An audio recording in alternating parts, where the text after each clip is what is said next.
I can't recommend this Toyota Tacoma mod, and why the truck must be remodeled.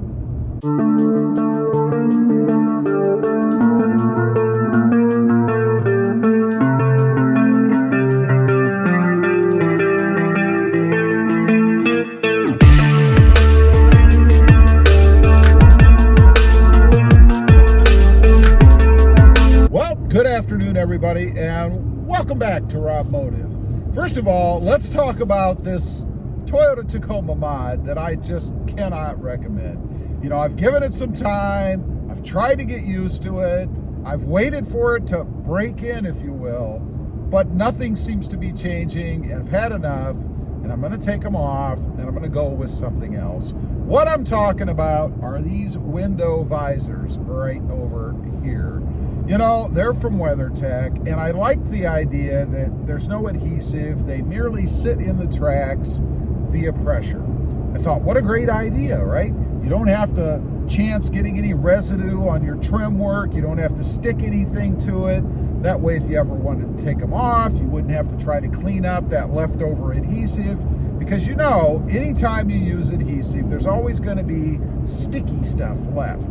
So I thought, what a great idea. A lot of people said they liked them. I did my research, and I put them in. Now, I had a couple of problems right off the bat. Number one, on the back windows, it pushes out the molding around the window a little bit. I thought that's okay. It's gonna settle, you know, with the heat and stuff, especially down here. It will relax a little bit, kind of reconform to the area. It'll be okay. Well, that didn't happen. It's still the same as it was the day that I put these in. It still bows out. It drives me nuts every time I see it. And it often makes me wonder if I'm going to have some kind of leakage problem because that molding is not sitting flush against the frame of the window like it should be. That's number one. Number two, when I put the window up and down, the driver's side in particular and the passenger side as well, it still makes contact with that vent visor. I can see a little bit of movement in the visor, and honestly, it worries me that it's pushing the window in too far, that it's going to damage my tint. And I gotta say, the window tint is more important to me than the visor itself. So I don't want to chance that happening. I don't like the fact that it still contacts the visor. It has to go. So what am I going to replace it with? Well, I am going back to the AVS style. Now, the AVS does have a strip of adhesive, you know, that double-sided tape for both the rears and the fronts. You kind of stick it up in the channel, push it against the edge, and then leave it sit for, I think it's 48 hours against the window so that it seats good in there, so that it seals well. And honestly, I had them on my other truck on the Voodoo Blue, and they worked great. After I left it sit for that 48 hours, you'd never even know they were there. They didn't contact the vent visor, the window didn't, and they didn't move. So I'm gonna go back to the AVS style, even though I'm not a big fan of putting adhesive up there, but I guess the way I look at it is once they're on, I'm never gonna take them off.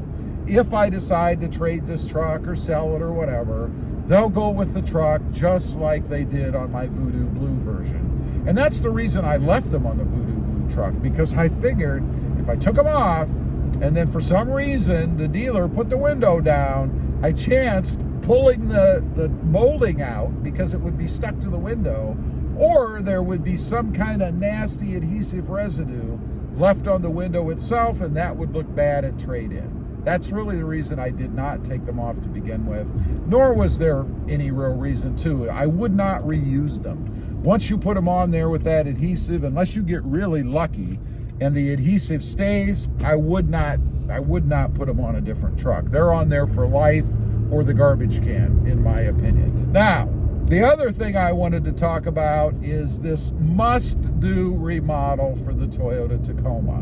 And first of all, let's get it clear. There's nothing wrong with the Tacoma other than probably needs a little bit more power. You know, I put the Sprint booster on the truck, got rid of the lag, gives me the feeling of more power, so I'm perfectly happy with that.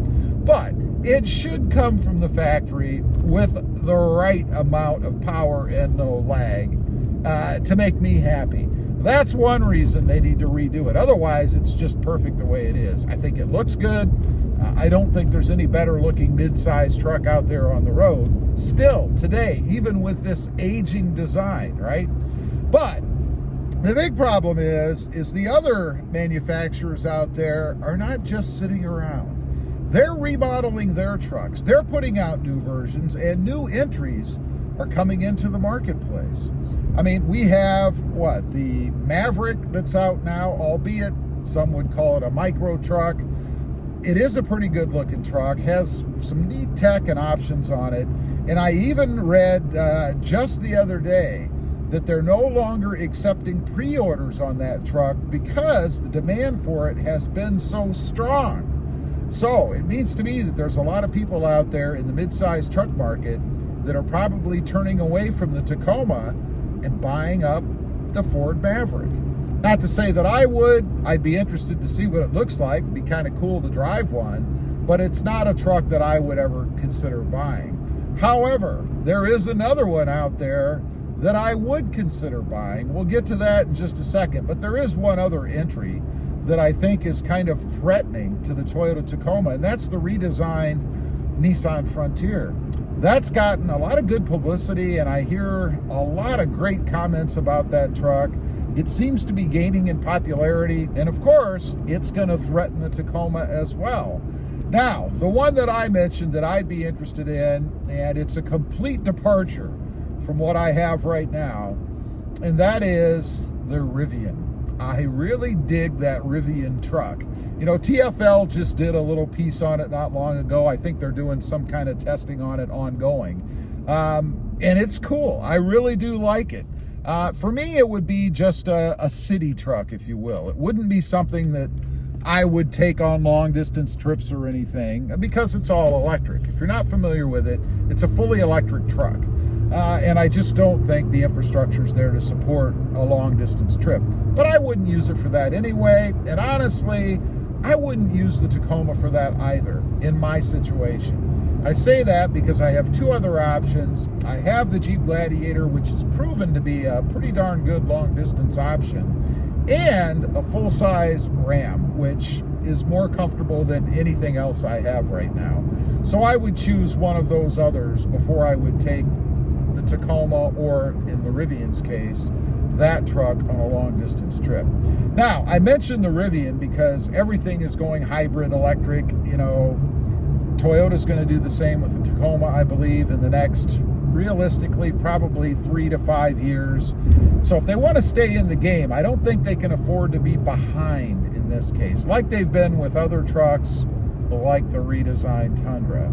I think they have to stay current. They've got the #1 mid-size selling truck now, and I just think it would be prudent of them to jump in while they still have the title and remodel the Tacoma and put it a little bit ahead of where everything else is. I would hate to see them do a redesign of the Tacoma and merely make it the same as what everybody else has. Kind of like what they've done with the Tundra. It'd be a drag. Anyway, leave a comment. Let me know what you think. Do you have these window visors or vents? Do you hate them? And what do you think? Does Toyota need to do a remodel or redesign of the Tacoma in order to stay in the game? Leave a comment. I'd be curious. Also, real quick, I do have 2 additional channels. RobMotive FST, all about full-size trucks, and RobMotive JT, all about that 2020 Jeep Gladiator. Check them out, and if you're interested, please consider subscribing. Don't forget to click that notification bell so that you don't miss out on any upcoming videos. And do me a favor, smash that subscribe button on the way out. Thanks for watching. Stay safe out there. Bye.